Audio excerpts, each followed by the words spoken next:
How we doing, everyone? Welcome to our module where we're going to go through Chapter 2 questions and Chapter 3 questions. However, in this video we're going to do Chapter 2. The next video we'll do Chapter 3. I don't like to put them all in one video if I can avoid it. And given the richness of your questions and the number of questions there, I'd rather have them in two separate videos. Before we do that, let's spend a couple seconds here on Chapter 1 and give you a quick high-level overview of Chapter 1. The whole big picture for this class is professional selling, which is actual selling, the selling behavior, and sales management, which is the sales force, the managing of a sales force, has radically changed in the last 15 years. We can think about it as a shift from old school selling, which was all about transactions, all about trying to acquire new customers, just trying to sell. This is why salespeople have such a bad reputation. Because salespeople in the past, Willy Loman style, were too pushy because everything was about selling and being sold. Well, to make a long story short, we are going to do one or two chapters in a week or two on customer relationship management. But this shift to long-term relationships aligned with a lot of research that started happening in the 1990s about customer relationship management. We found that existing customers are more profitable than new customers.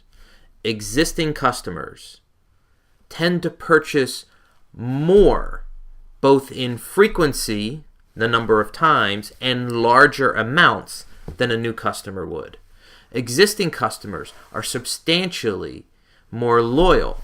Existing customers tend to do pro-social word of mouth.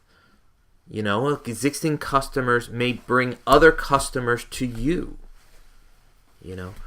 All of these advantages and financial benefits is the shift to where we're at now. CRM relationships, long-term relationships. This has been the shift. And everything that we talk about this semester will be in terms of a CRM mentality, and sometimes I will summarize that as new school. See if there's any.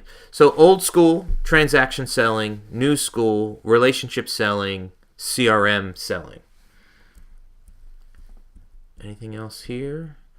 Without question, the old school transaction selling ran into many more ethical issues, particularly because all those salespeople were self-interested. They were only trying to do whatever they could do to get you to buy. Trick you, lie to you, overpromise and underdeliver. And new school selling is about a partnership. It's about having a customer that will be more long-term in nature. And to do that, the only way you're going to build a relationship like that is to be founded on ethical principles. All right. This is very messy. It's probably good for you to think about printing this out at some point large, because throughout the semester, all the rest of the chapters, 2 through 12, we are going to walk through sections of this. And at the beginning of each chapter, we'll actually highlight which sections of this flowchart, the sales management overview universe, so to speak, we're going to go through. And that's really it for Chapter 1. While we're here, let's do Chapter 2. Chapter 2 is when we start talking about the process of buying and selling. So we're going to look at this from both the salesperson's perspective and also the B2B customer's perspective. Right? So here again, we're emphasizing that CRM, customer relationship, long term. Existing customers are more profitable than new customers are. Existing customers are cheaper to market to than new customers are. The cost to acquire a new customer is substantially higher than maintaining a relationship with an existing customer. Oops. Sorry about that. Okay? Now, quick plug, the attractiveness of a sales career. Good sales jobs are very, very, very good careers. It's got to be a good sales job. It's got to be a new school sales job. New school sales jobs, you will make a lot of money. You will have autonomy. There are lots of perks and travel and bonuses and all kinds of excellent opportunities for advancement. You have lots of autonomy. And I'm going to get to this question because I know this is one of the questions from Chapter 2, and we're going to talk about these career paths, okay? Either from salesperson to staying in the sales track or salesperson going into the brand manager or the marketing track, okay? We're also going to talk about the skill sets, and these are very, very good skills that very good salespeople have. Now,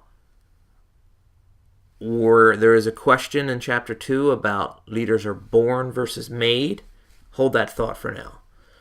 We have another thought in the questions about B2C selling versus B2B selling. B2C selling is 1 or 2 steps easier than B2B selling.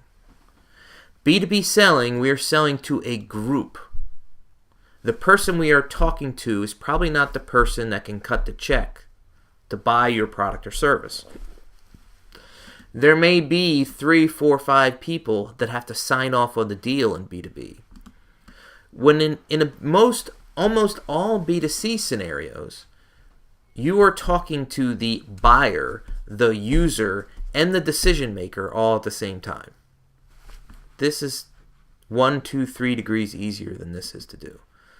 And plus, this tends to be, other than maybe cars and houses, this tends to be smaller dollar amounts and not complicated.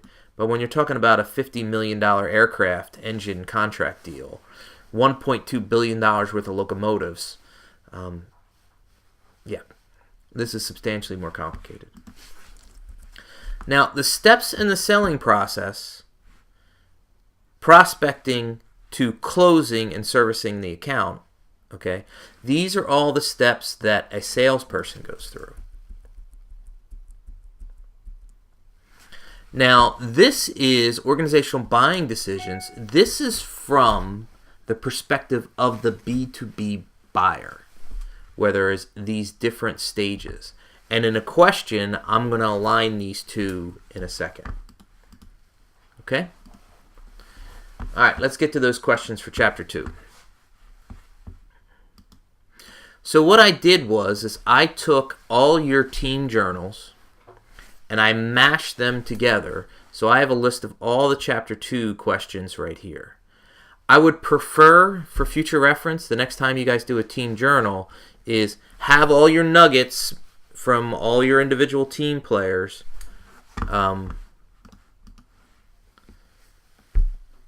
listed, and then at the end of your nuggets, put all the questions in one spot, as opposed to integrated in between, because then it's easier for me to pull them out, cut them out, and drop them into a new document like this. All right. What is the best way in today's world to build a long-term CRM relationship other than social and digital platforms? This is probably coming from one of my students that I had in the spring semester. I advocated substantially that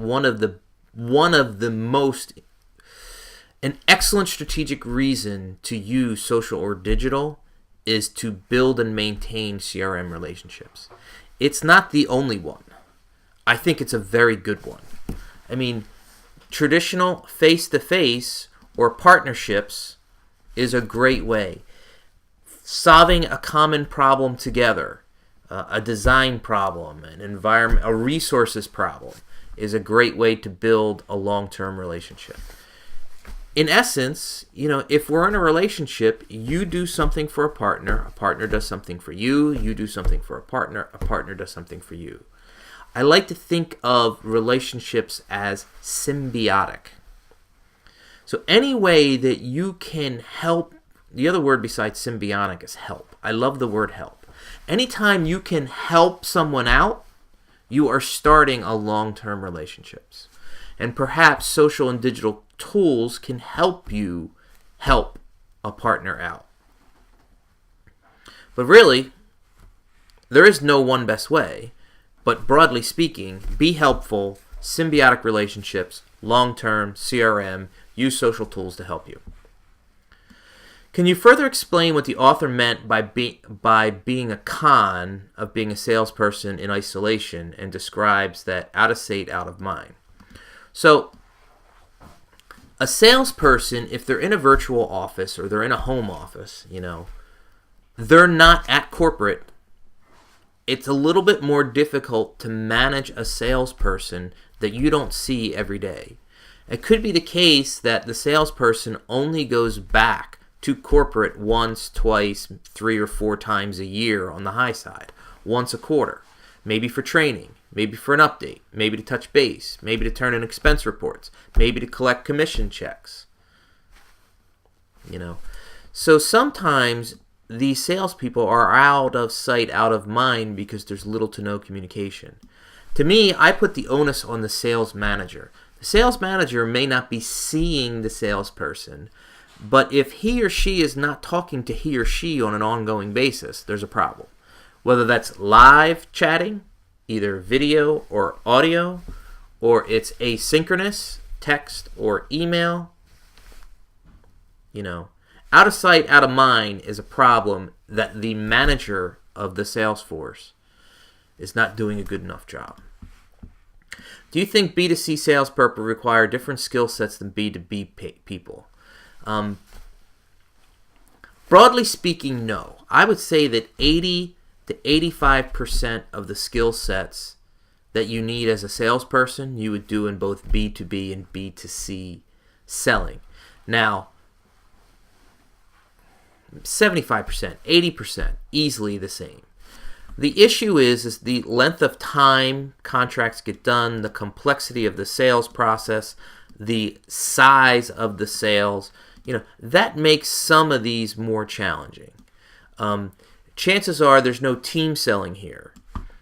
But here, with technology products, as part of your sales team, you might have members on your team that are either customer service people or tech people or something like that help close deals or do after-sales service, where none of that happens here. But the actual selling to an individual, that's relatively the same. What is the biggest influence technology has had on the nature of selling? I think this is a fantastic question. And this is actually, everybody write this down, star quotes, whatever you want to do. This is really what your reflection paper is. This is your reflection paper. You're going to have to read 6 articles, 3 required, 3 you select from another 8 or 9. And really, this is what you're answering. We're going to look at the selling process. We've seen that chapter 1 diagram. And you're going to tell me, where do you think social media fits? I could easily put it in every one of the steps in the nature of selling. If you were to say one thing, I would say prospecting is substantially easier in a social digital world than it's ever been before. If someone's end goal is to become a CEO, is selling the best way to get started on this track? I think it is a spectacular way to get started on this track. Because in the 70s and the 80s, these were the conglomerate years. These were the mergers and acquisitions and the hostile takeover years. These were the leveraged buyout years. The CEO, 9 times out of 10, always came out of finance or accounting. That's where the CEO came from. Why? Because the most important function of the firm usually happened by financial people. So those individuals became CEOs. Once we started shifting, because competitive pressures, in the mid to late 90s to a CRM world, because it's not just like a philosophy that the salespeople are doing. It's probably the dominant business culture in the last 15, 20 years. I'm trying to think of one that would be stronger. Well, guess what? The most important people in the firm tend to be the people that manage the largest accounts. So you start off as a trainee, you become a salesperson, you become a regional salesperson, you become a national salesperson, you become a senior VP of sales. You're managing you could become a special accounts where you are in charge of only the one account. I mean, for instance, Target, the salespeople for Target that deal with Walmart actually live in Bentonville, Arkansas. And their office building is across the street from Walmart.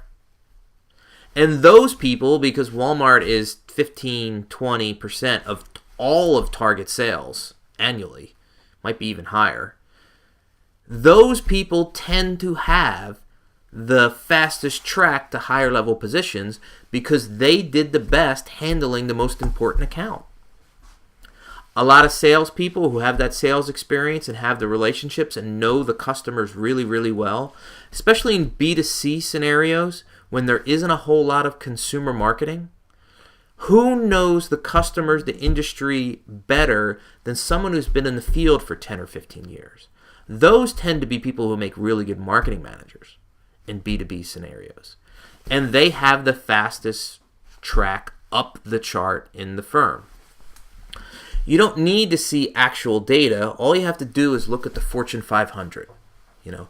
Ladies in the audience here that are listening to this, there are 10, 12, 14 female CEOs in the Fortune 500. I'm going to say 95% of them came out of sales. Campbell Soup came out of sales. Xerox came out of sales. HP came out of sales. Avon came out of sales. I'm trying to think of who, off the top of my head, I got to look at that. But if Marissa Mayer is an example that didn't come out of sales. She was actually an engineer, but she helped build some of the most profitable engines at Google search. So if you look at COO Sheryl Sandberg, she helped build one of the most profitable engines at Google, which is the AdWords platform. Beyond the women, if we look at the other Fortune 500 firms, GE, sales. Home Depot, sales. We can go through and track the career where these people came from. And I would say a very large percent, 20, 30, 40% of all the CEOs in the Fortune 500 have tracked their career coming out of sales. They might have shifted into marketing or operations or got at a very senior level from sales. But without question, go look at think of companies that you like, think of companies you work for now, find out their history. I would be stunned if there wasn't some kind of selling component at some point. There seems to be a fine line between being too aggressive and being respectful. I don't think there's a fine line. Being too aggressive is unethical, period. Write it down. If you are pushy, if you are making someone uncomfortable, you are unethical. There is no fine line. In new school selling, you are helpful. You are a coach. You are a teacher. You are a partner. You are a pedagogue. At no point are you being a pain in the ass, which is being too aggressive. If you want a long-term relationship, you are respectful and ethical. You are not aggressive. Overall, coaching seems to be a more efficient way to groom salespeople rather than commanding. Absolutely. For my students that have me in the spring semester, I am a Theory Y guy, which is a coaching mentor, as opposed to a Theory X guy, which is a commander or a general. However, are there certain environments where the situation may be the opposite?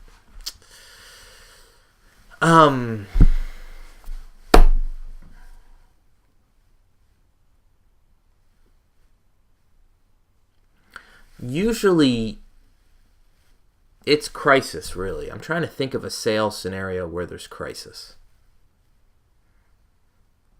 Theory X leaders, a general, a commander, work really well and are very effective in crisis-like environments. I can't think of a crisis environment with selling at the moment. But regarding career advancement within sales, how difficult is it to move up the ranks internally within an organization? I don't think it's as long as your company has a CRM mentality, I don't think it's very difficult at all. I know this is a broad question, but I feel like many chips need to fall in your favor and seems difficult. Well, yes, there are luck. There is some hard work. There is putting you in a position. You know, a lot of CEOs tend to have a specific competency in one area. You know, they're a specialist in one area, but they're also a very competent generalist in many others. So they can have those conversations. But if your company has a CRM mentality, I think it's not that difficult.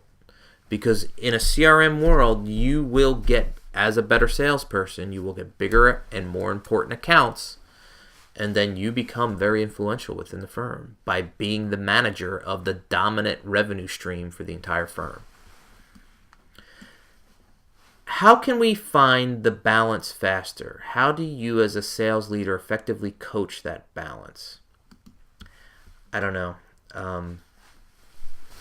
The right culture within the firm. The problem that most sales organizations have is, and we'll talk about this later in the semester, you tend to set unrealistic goals because you want your salespeople to reach, but they'll never be able to reach them. They're unrealistic. Your salespeople get frustrated. They get demotivated. Nothing happens.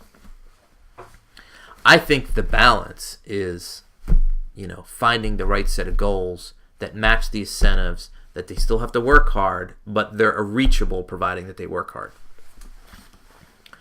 Are there less salespeople needed today than there was 15 years ago because social media is booming? I think there's less salespeople needed today than 15 years ago, not because of social media directly, but because in the past there was more salespeople because they were only paid if they sold something.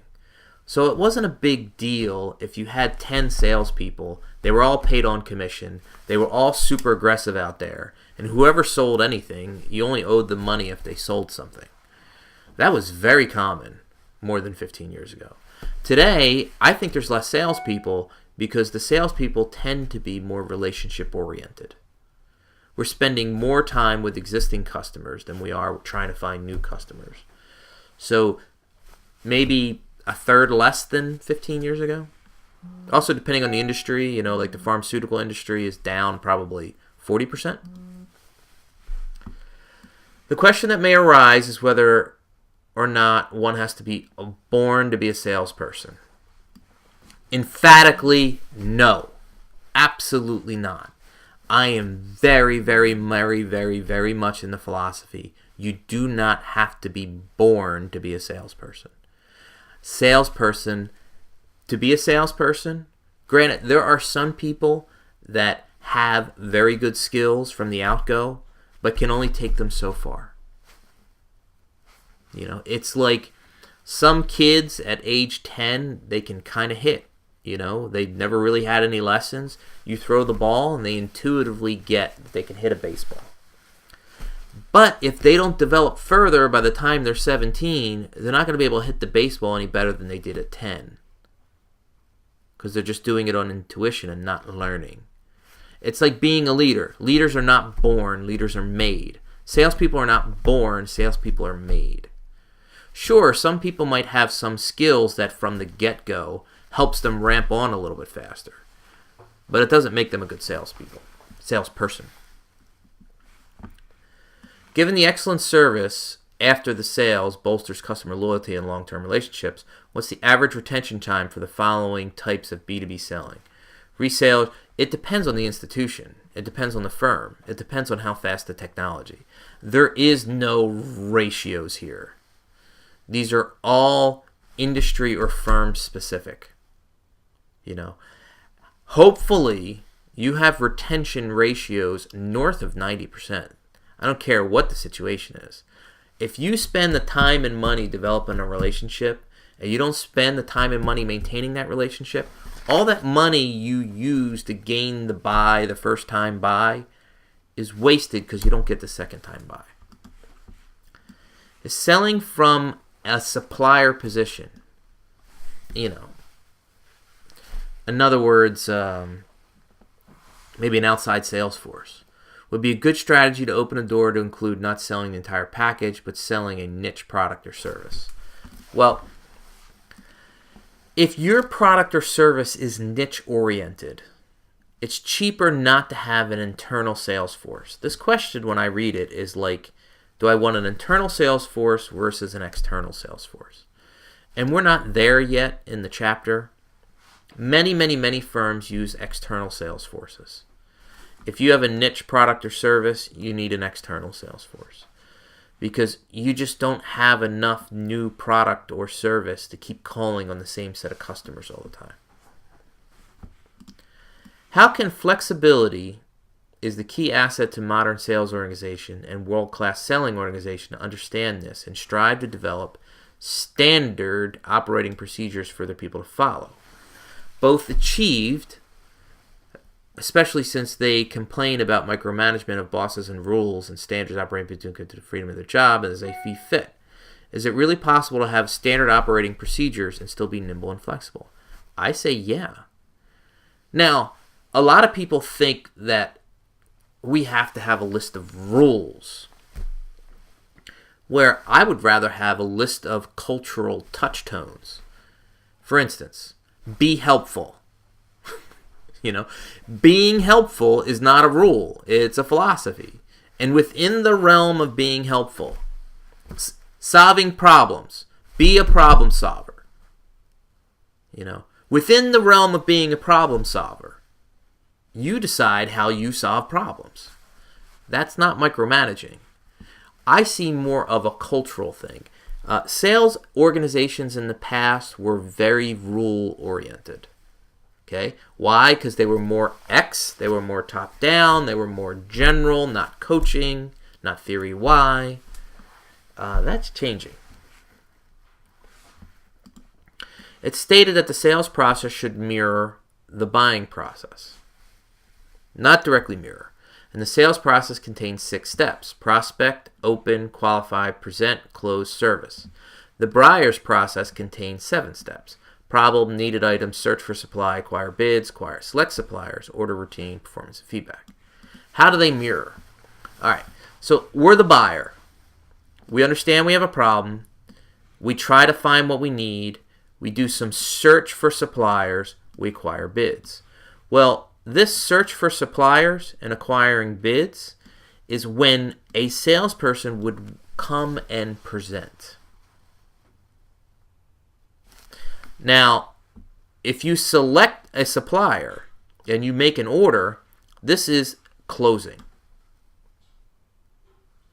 And after sales service, it comes as part of this performance and feedback.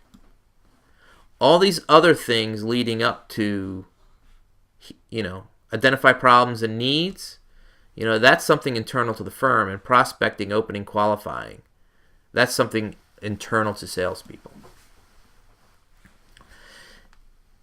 If sales is becoming less transactional and more relational, it's not if, it is, why is it that most sales positions still require hardcore sales experience as opposed to more general customer service experience? Well, one of the things is, especially since the financial meltdown in 2008, firms have cut back on training. Unfortunately, firms have cut back on training. Okay? And of the skill sets, the customer service skill set is a lot easier to acquire than the professional selling skill set. We really want people to come from a new school selling position. They're easier to train, they're easier to mold. Some customer service salespeople don't have the entire skill set, and we're going to talk about skill sets. Some of them are in chapter 2, and they come up in other chapters. the range of customer skill sets for here is not the same for selling. You know, and the salespeople get paid way, way more than the customer service people do. I think another way to look at it is usually customer service people are reactive and salespeople are proactive. Salespeople will help you identify a problem before you know you have a problem. Proactively. Customer service person has training on a set of problems, and when someone comes to them, they try to help solve a problem. Wouldn't customer service skills be more transferable in regards to building relationships? Yes, but it's not the only thing, which is why Chapter 2 says sales is becoming. All right, I think I answered these two questions together. All right, let's finish up Chapter 2 here. The chapter mentions CEO like Jeff Ellment, General Electric, came out of sales, had to take on a lot of non-sales projects to elevate their careers.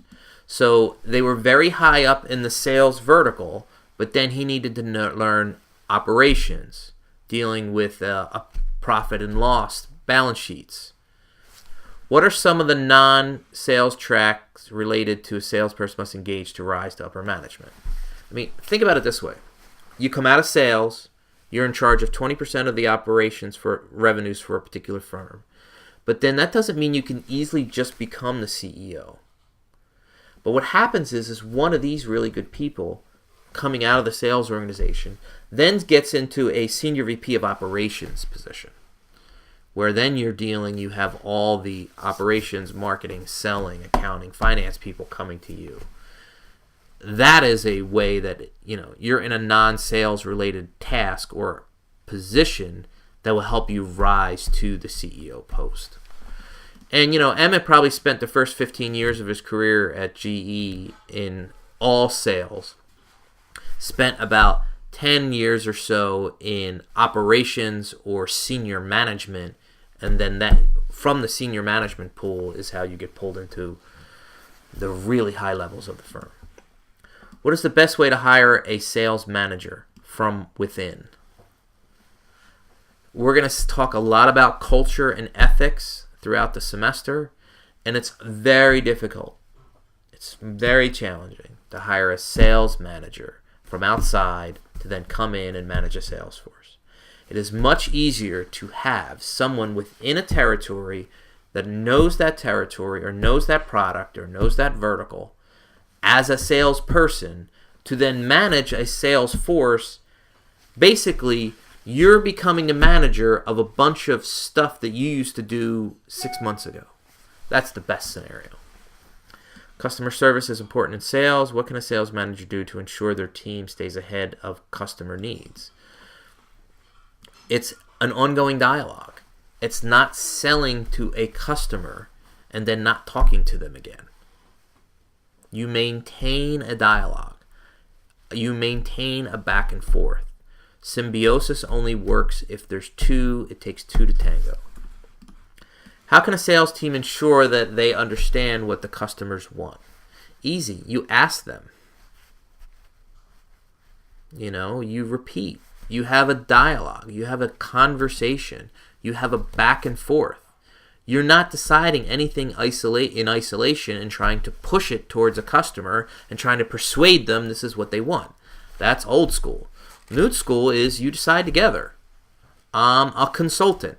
I'm here to help you. Tell me your needs. Let's work through them. I'll provide solutions. You tell me which ones you like better, and then we go from there. In terms of new purchases, how does a salesperson can build a relationship with a customer without knowing any information about his needs? Well, before the purchase, there is probably a long romance, so to speak, before you get married, using a different metaphor. In the last sales organization that I worked in before going to get my PhD, it was somewhere between 9 months on average from the first time we contacted a person and had a conversation to the time we closed the deal. And there was probably 3 or 4 meetings in person and probably a dozen or so phone conversations or emails before you can close a deal. One of the optimal paths is to have good salespeople to them is in training. Lots of training. What kinds of training should be done? All kinds of training should be done. Most of the time, unfortunately, most firms train on technical stuff. There's a new product. Here's the specs on the new product. And they call that training. But there also should be skill sets. I mean, there should be emotional intelligence training. Period. There should be stuff. There should be persuasion training. There should be social media training. There should be blogging training. There should be lots of training. And one of the hallmarks of a good sales organization is they have not only a training program, they tend to have employees as trainers. Either current salespeople doing the training or former salespeople that are now sales trainers. A lot of firms outsource the training. They'll hire consultants to come in, do a couple modules, but they're not actual employees. But at least they have a training program. If you go into a sales organization or you interview for a sales job and you can't find any evidence whatsoever of any kind of training and it's all learned on the job, it's not a good sales organization. Okay? Very good, folks. I'm going to end this video and then do chapter 3 video because these get too long. You can break them up a little bit. Thanks.